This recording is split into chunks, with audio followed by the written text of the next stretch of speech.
नाम हरि का जब ले बंदे फिर पीछे पछताएगा रे, फिर पीछे पछताएगा। नाम हरि का जप ले बंदे फिर पीछे पछताएगा रे, फिर पीछे पछताएगा। तू कहता है मेरी काया, काया का गुमान क्या। तू कहता है मेरी काया, काया का गुमान क्या। चांद से सुंदर ये तन तेरा, चांद से सुंदर ये तन तेरा। मिट्टी में मिल जाएगा, मिट्टी में मिल जाएगा। नाम हरि का जप ले बंदे फिर पीछे पछताएगा रे, फिर पीछे पछताएगा। वहाँ से क्या तू लाया बंदे, यहाँ से क्या ले जाएगा। वहाँ से क्या तू लाया बंदे, यहाँ से क्या ले जाएगा।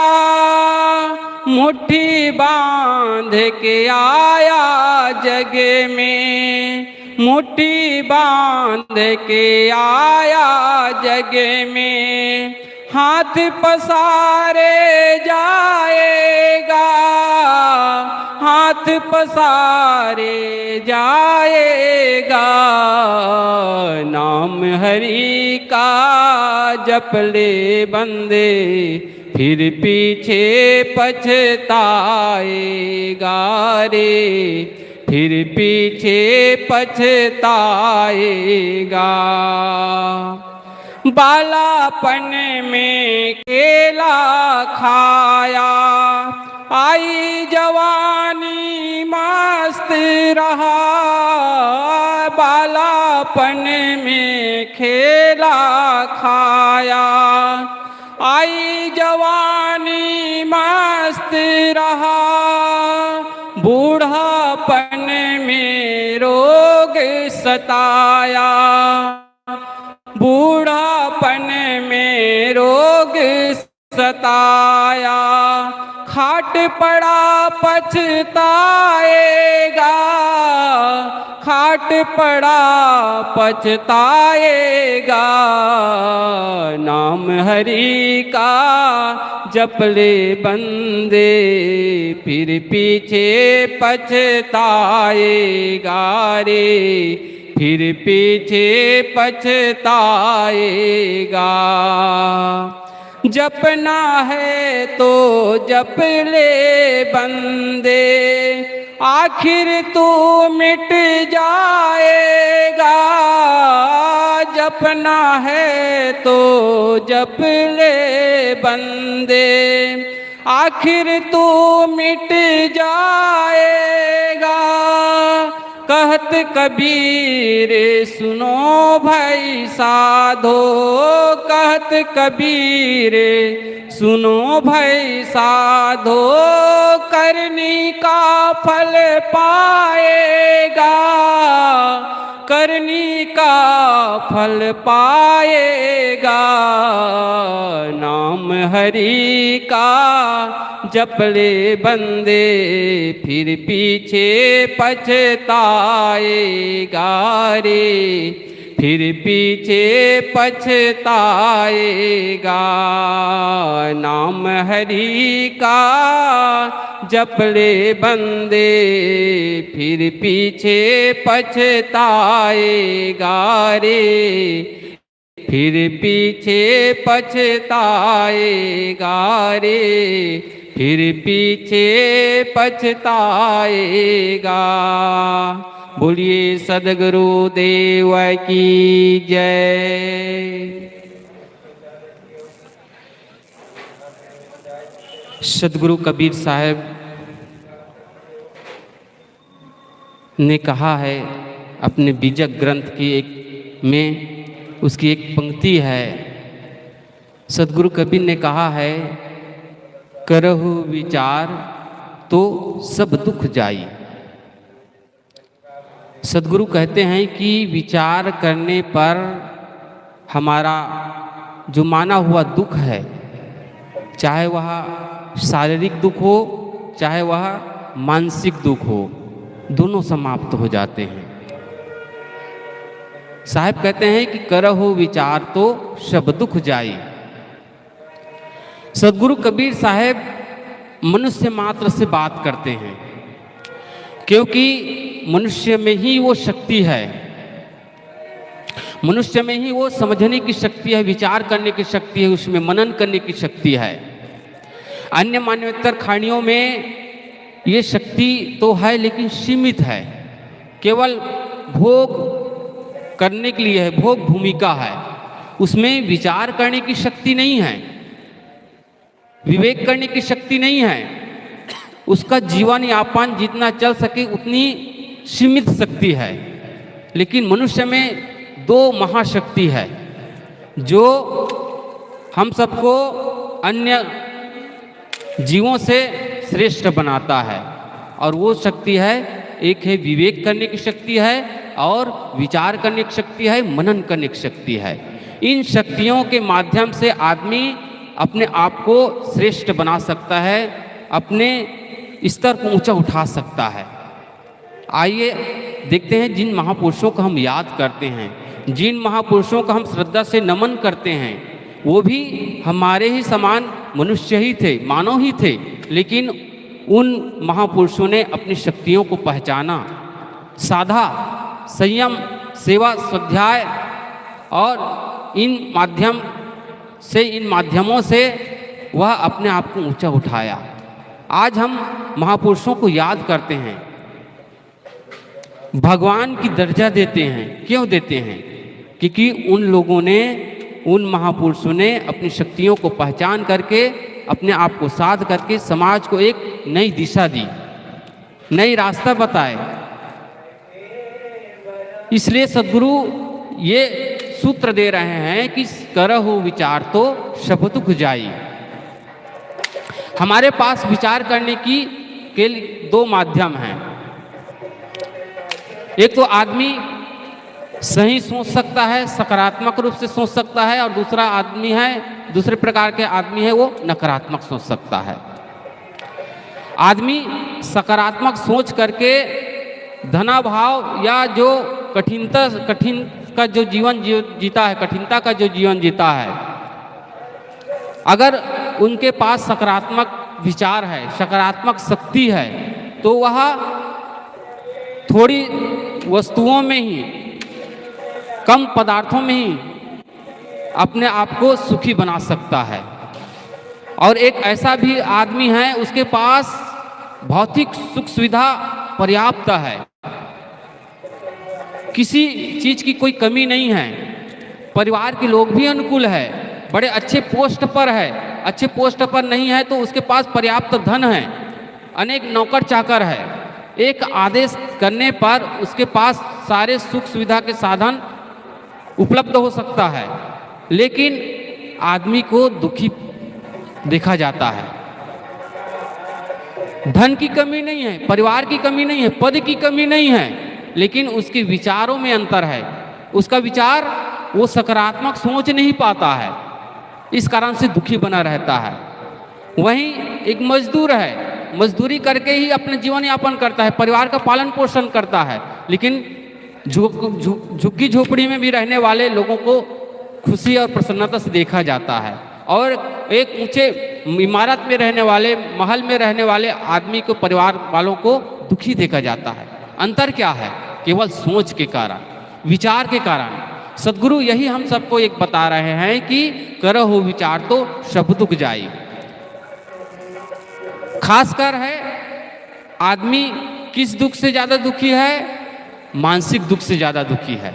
शारीरिक दुख आ जाते हैं, रोग व्याधि लग जाते हैं तो आदमी अपने हैसियत के अनुसार वैद्य के पास जाता है, डॉक्टर के पास जाता है, शरीर के संबंध में जो जानकारी रखने वाले उनसे सलाह लेता है और उसके अनुसार दवाई करता है, परहेज करता है, संयम बरतता है और अपने आप को ठीक कर लेता है। लेकिन मानसिक दुख के लिए कहाँ जाए? मानसिक दुख के लिए भी डॉक्टर हैं, वैद्य हैं। और वो वैद्य कौन हैं? ये सत्संग स्थल ही दवाखाना है और सद्गुरु संत ही जो ज्ञान के उपदेश देते हैं वही हमारे लिए एक दवाई है, टॉनिक है। उसी के माध्यम से हम मानसिक दुख से उबर सकते हैं। आज सारा संसार मानसिक दुख से ही पीड़ित है और चीज़ों की कोई कमी नहीं है, लेकिन मानसिक दुख होने के कारण आदमी हर समय अशांत बना रहता है, दुखी बना रहता है। सद्गुरु कबीर साहब हम सबको यही सूत्र दे रहे हैं कि करहु विचार तो सब दुख जाई। मैंने कहा कि आदमी दो प्रकार के होते हैं, एक नकारात्मक विचार रखने वाले और एक सकारात्मक विचार करने वाले। इन दो कैटेगरी में आदमी बटा हुआ है, चाहे वह नर हो चाहे नारी हो। अगर हम सकारात्मक विचार रखते हैं तो सचमुच में हमारा जीवन सुख और शांति से बीत सकता है, लेकिन नकारात्मक विचार हम रखते हैं तो हमारे पास सारी सुख सुविधा होने के बावजूद भी हम दुख में पड़े रहेंगे। इसके लिए संत जन हम सबको उदाहरण देते हैं। उदाहरण के माध्यम से हम सुनेंगे तो बहुत अच्छे ढंग से हम समझ सकते हैं कैसे आदमी सकारात्मक विचार रखने से भारी दुख आने पर ही, भारी समस्या आने पर भी उससे उबर सकता है और प्रसन्न रह सकता है। एक सेठ जी थे और वे नगर के बड़े प्रतिष्ठित सेठ थे और उसके पास धन धान्य की कोई कमी नहीं थी। तो उन्होंने सोचा कि धन का कैसे उपयोग करूं, तो बहुत बड़े एक ऐसे भव्य भवन निर्माण करने के लिए उसने योजना बनाई और बड़े बड़े अनुभवी कारीगरों को उन्होंने बुला करके कहा कि ऐसा हमारे पास है, ऐसा आपको भवन बना करके देना है। कॉन्ट्रैक्टर को और जो ठेका लेते थे उनसे संपर्क करके उसको ठेका दे दिए कि आप ऐसा बनाइए, जो वस्तु चाहिए, जो सामान चाहिए आप ऑर्डर करिए, मैं उसको मंगा दूंगा, कहीं से भी हो, यहाँ से हो चाहे विदेश से हो, अच्छी से अच्छी वस्तु भवन में लगनी चाहिए। ठेका दे दिया गया। कॉन्ट्रैक्टर जो भी उसको मांग करते थे वो वस्तु नए आधुनिक रूप से जो बनाई जाए ऐसी वस्तुओं को वो लगाने लगे और भवन निर्माण हो गया। 2 साल में वो भवन का निर्माण हुआ और स्वाभाविक से पूरे तैयार हो गया तो सेठ जी अपने नगर वासियों को, अपने सगे संबंधियों को, जान पहचान वालों को आमंत्रण भेजा कि अमुक तारीख को रविवार के दिन गृह प्रवेश होना है और गृह प्रवेश में आप सब लोग सादर आमंत्रित हैं और इस मंगल कार्य में आप सब लोग आमंत्रित हैं, आकर के इसको सफल बनाएं। रविवार का दिन रखा गया। संयोग की बात है जो आयोजन रखा था वो बरसात का दिन रहा और खूब उसके 2 दिन पहले ही जोरों से बारिश हुई, बहुत बारिश हुई। इतनी बारिश हुई कि बाढ़ आ गई, बाढ़ की स्थिति हो गई। लोग अपने जान माल को बचाने के लिए प्रयास करने लगे। तो ऐसा क्या संयोग हुआ कि जो उसका जो भवन जो बना हुआ था वह जमींदोज हो गया, धंस गया, जमीन में ही धंस गया। लोगों को पता चला, सगे संबंधियों को पता था, मित्रगणों को पता चला, अरे सेठ जी इतने बहुत खर्च किए, 2 साल लगा उसके भवन को निर्माण होने में और रविवार का दिन रखा गया था गृह प्रवेश के लिए और उसके भवन तो गिर गया, उसकी कितनी हानि हो गई। स्वाभाविक है लोग गए उसके घर में और उनसे तसल्ली देने लगे कि भाई क्या करें, प्रकृति है, प्राकृतिक आपदा है, इसमें किसी का बस नहीं है। कोई आदमी होता, कुछ होता तो उसको दंडित किया जा सकता है, लेकिन प्राकृतिक आपदा है उसके लिए तो सब विवश है। लोग समझाने लगे, सेठ जी चुपचाप बैठे हुए थे, जो भी आते वही उसको तसल्ली देते थे, संयम बरतने के लिए कहते थे कि आप परेशान ना होइए, ये प्राकृतिक आपदा है। चुपचाप सेठ जी सभी लोगों की बातें सुनने लगे।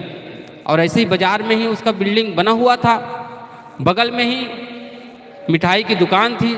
सेठ जी को अचानक क्या सूझा, वो उठ करके गए और उस दुकान से, मिठाई की दुकान से 5 किलो जलेबी खरीद करके लाए और जितने लोग आए हुए थे उन सबको बांटने लगे। और उसके जो निकट के जो मित्र थे वो तो जैसे उसके सूझ है वैसे कह सकते थे। एक ने कहा कि तुम पागल तो नहीं हो गए हो, तुम्हारा दिमाग तो फिर तो नहीं गया है, तुम्हारी इतनी हानि हुई है और तुम आप आ करके ये इन लोगों को मिठाई बांट रहे हैं, प्रसाद बांट रहे हैं। लोग एक दूसरे के मुंह ताकने लगे। सचमुच में सेठ जी का जो दिमाग है फिर गया है। सेठ जी मुस्कुराते हुए कहा कि मेरा दिमाग फिरा नहीं है, मेरा दिमाग ठीक है। उसने कहा जरा सोचिए, आज से 2 दिन बाद रविवार के दिन मैंने गृह प्रवेश का कार्यक्रम रखा था। उसमें क्या होता, हमारे परिवार के सारे लोग एकत्रित होते, आप सब लोग एकत्रित होते, जितने लोगों को मैंने निमंत्रण भेजा था वो सब आए हुए थे। और संयोग की बात, उस दिन अगर बारिश हो जाती और उस दिन अगर बाढ़ आ जाती और उस दिन मेरा भवन जो बना हुआ है वो धंस जाता तो क्या होता, हम सब लोग जिंदा नहीं बचते।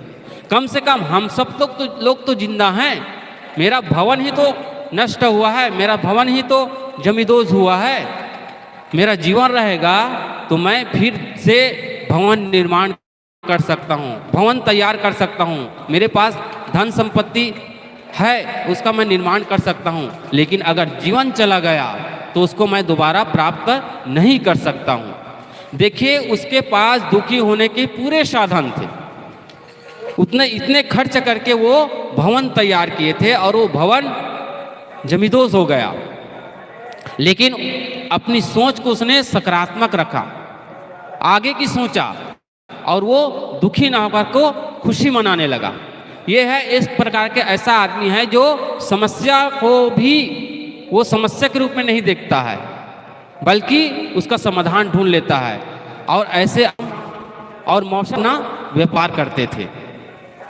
अकबर बीरबल की कथा, ये कहानी जोड़ी जाती है तो अकबर का ऐसा दिनचर्या रहा कि वो शाम के समय अपने मंत्री बीरबल के साथ भेष बदल करके नगर भ्रमण में जाते थे, कभी नदी की तरफ, कभी बाजार की तरफ, कभी किस की तरफ।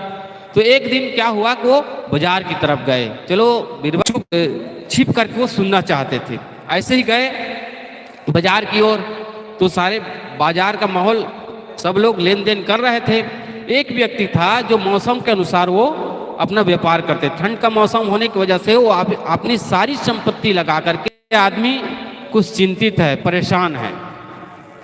उसने कहा कि बीरबल करके पता करो ये आदमी की क्या समस्या है, क्या दुख है। बीरबल ने कहा, भाई साहब आप को देखने से लगता है बहुत दुखी हैं, बहुत परेशान हैं। उसने कहा, हाँ परेशान तो हूँ, क्या करूँ, मैंने सारी संपत्ति लगा करके, कर्ज लेकर के मैंने ये व्यापार किया है और ये जब तक ये मेरे कंबल है, गरम चादर है, जब तक बिकेंगे नहीं तब तक मैं कर्ज को अदा करूँगा नहीं, कर पाऊँगा नहीं, परिवार का पालन पोषण कर, इसी से मेरी रोजी रोटी चलती है। और इस वर्ष से ठंड लग ही नहीं रहा है ज़्यादा, तो लोग मेरे पास खरीदार आ ही नहीं रहे हैं और इसको बिक नहीं रहे हैं। इस चिंता में मैं मरे जा रहा हूँ, परेशान हूँ, कैसे बिकेंगे, कैसे कर्ज को अदा करूँगा, कैसे मेरा परिवार का पालन पोषण होगा। वो अपनी समस्या को बताया तो बीरबल अकबर के पास गए कि महाराज ऐसे ऐसी बात है। तो अकबर ने कहा, चलो इसकी भी कुछ समस्या को हम समाधान करेंगे। दूसरे दिन राज्यसभा में गए, राज्यसभा में गए, सारी कार्यवाही समाप्त हुई। तो चलते वक्त सभी लोगों से, सभासदों से कहा कि देखिए, कल आप सब लोग जब आएंगे तो एक एक कंबल लेकर के आना। तो लोग एक दूसरे के मुंह देखने लगे। राज्यसभा में, सभा भवन में कंबल लेने की क्या बात है? क्योंकि राजा की आज्ञा थी, लोग प्रश्न कर नहीं सकते थे। तब कहा कि उसने कहा, सब लोग एक दूसरे के मुंह देखने लगे, तो प्रश्नवाचक चिन्ह था, ऐसा क्यों, बेतुके बात कैसे कहे? लेकिन राजा से प्रश्न कर नहीं सकते, सवाल जवाब कर नहीं सकते थे। सब चलने लगे लोग। फिर कहा, राजा ने कहा कि देखिए, जो नहीं लाएंगे उनको 500 रुपया जुर्माना देना पड़ेगा। शर्त रख दिए। अब लोगों लगा कि कल तो कंबल लाना अनिवार्य है, नहीं तो नहीं लाएंगे तो 500 रुपया हमको जुर्माना देना पड़ेगा। शाम का वक्त था, शाम की बाजार लगी हुई थी, सब गए बाजार की ओर, और वही व्यक्ति अपना सामान है, कंबल है, गरम चादर है, सारी चीज़ें वो फैला करके रखा हुआ था। गए, पूछे कि भाई आपकी कंबल की कीमत क्या है? तो उस समय का सस्ता जमाना रहा होगा। उसने कहा कि भाई कंबल की कीमत है 5 रुपया। तो लोग खरीदने लगे, ले जाने लगे। एक खरीद करके जा रहे हैं, दूसरे आ रहे हैं कि 2 पहुंच रहे हैं। अब वो आदमी को लगा कि अरे आज तो ग्राहक इतने अचानक कैसे बढ़ गए, कंबल घट रहे हैं और ग्राहक बढ़ रहे हैं। तो आप सब लोग व्यापारी हैं, जानते हैं व्यापार का नियम है, जब सामान घट जाता है तो व्यापारी उसकी कीमत बढ़ा देते हैं। उसने सोचा ग्राहक तो बहुत बढ़ रहे हैं, कंबल घट रहे हैं, सामान घट रहे हैं, तो उसने उसकी कीमत बढ़ा दी, कहा कि 50 रुपया। अब कुछ लोगों को पता था कि 5 रुपये में बेचा जा रहा है। जाकर के प्रश्न किया, भाई अभी तो आप 5 रुपये में दिए हैं, अब 50 रुपये कैसे हो गया? उसने कहा, भाई मेरी कीमत मैं दे रहा हूँ 50 रुपया, आपको लेना तो लीजिए। अब सब सोचने लगे, भाई 50 रुपया का नहीं ले जाएंगे कंबल तो राजा साहब को 500 रुपये जुर्माना देना पड़ेगा, कौन घाटे में रहे? खरीद कर ले गए, ले जाना जरूरी है। अंत में बीरबल की बारी थी, वो भी राज्यसभा के सदस्य थे, मंत्री थे। उनको भी याद आई, अरे राजा साहब की आज्ञा है, तो वो भी गए। और वो आदमी सारे सामान को, सारे कंबल और गरम चादर जो भी रखा हुआ तो उसके पूरे बिक गए। केवल एक कंबल अपने उपयोग के लिए वो रखा था, समेट रहे थे सामान जाने के लिए। अंतिम में बीरबल पहुंचे। उसने कहा कि भाई साहब मुझे कंबल चाहिए। उसने कहा सारे कंबल तो बिक गए, मेरे देखिए अभी उठ ही रहा हूँ, जाने वाला हूँ। उसने कहा कि नहीं मुझे कंबल चाहिए। अरे आपके कंधे में जो लटका हुआ है ये कंबल को दे दीजिए। उसने कहा नहीं, मैं अपने उपयोग के लिए रखा हूँ भाई। उसने कहा दे दीजिए साहब, दे दीजिए। उसने बहुत निवेदन किया, तो उसने कहा कि इसको लेना इसकी मजबूरी है।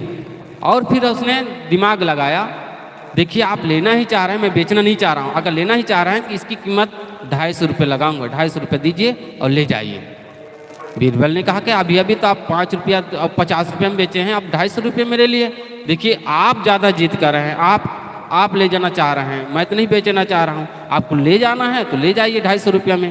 बीरबल भी बुद्धिमान, नहीं ले जाऊंगा तो 500 रुपया कौन जुर्माना दे, 250 रुपये में कौन घाटा रहे। ले गए।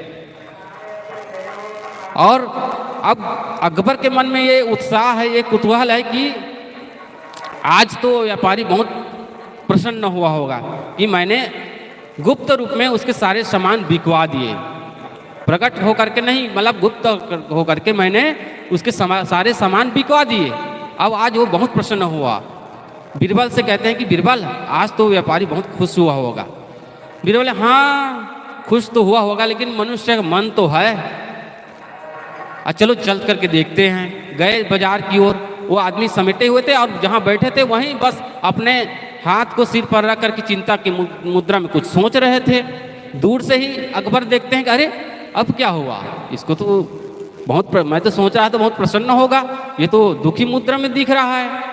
उसने कहा कि बीरबल जाकर के पता करो क्या बात है। गए उसके पास, भाई साहब आप के तो सारे कंबल, कल तो आप बहुत परेशान थे, आपके कंबल नहीं बिक रहे थे, आज तो सारे कंबल बिक गए, आज तो आपको प्रसन्न होना चाहिए। उसने कहा हाँ मुझे प्रसन्न तो होना चाहिए, लेकिन मैं यही सोच करके दुखी हो रहा हूँ कि काश मैं शुरुआत से ही कंबल की कीमत 250 क्यों नहीं लगाया। अगर 250 रुपये में लगा दिया होता तो मेरे कितना लाभ हुआ होता, कितना फायदा हुआ होता। देखिए उसके पास प्रसन्न होने के पूरे साधन थे। पहले किस लिए दुखी था? उसके कंबल नहीं बिक रहे थे, कर्ज में था, परिवार का कैसे पालन पोषण होगा। लेकिन अब सारे कंबल बिक गए, उसके बाद भी उसको लोभ सता रहा था कि इतने में 250 रुपये में अगर शुरू से ही बेचा होता तो मेरा कितना लाभ हुआ होता। उसको सोच करके वो दुखी था। ये सद्गुरु यही कहते हैं कि आदमी सुखी और दुखी अपने विचारों से होता है। अगर अभाव में है, अभावग्रस्त है, लेकिन उसका विचार सकारात्मक है, सही दिशा में सोच रहा है, तो उसको संसार का कोई भी आदमी, कोई भी वस्तु दुखी नहीं कर सकता।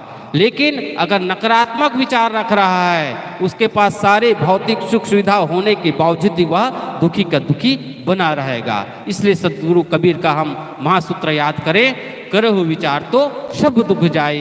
विचार करने पर हमारे माने हुए सारे दुख के मतलब शारीरिक दुख और मानसिक दुख, ये दोनों समाप्त हो जाते हैं और आदमी सुखी और संपन्न हो जाते हैं। मैंने सद्गुरु कबीर की एक पंक्ति करहु विचार तो सब दुख जाई, इस पर थोड़ा विचार रखा। इतना कहकर मैं अपनी वाणी को विराम देता हूँ। बोलिए सद्गुरु कबीर साहिब की जय।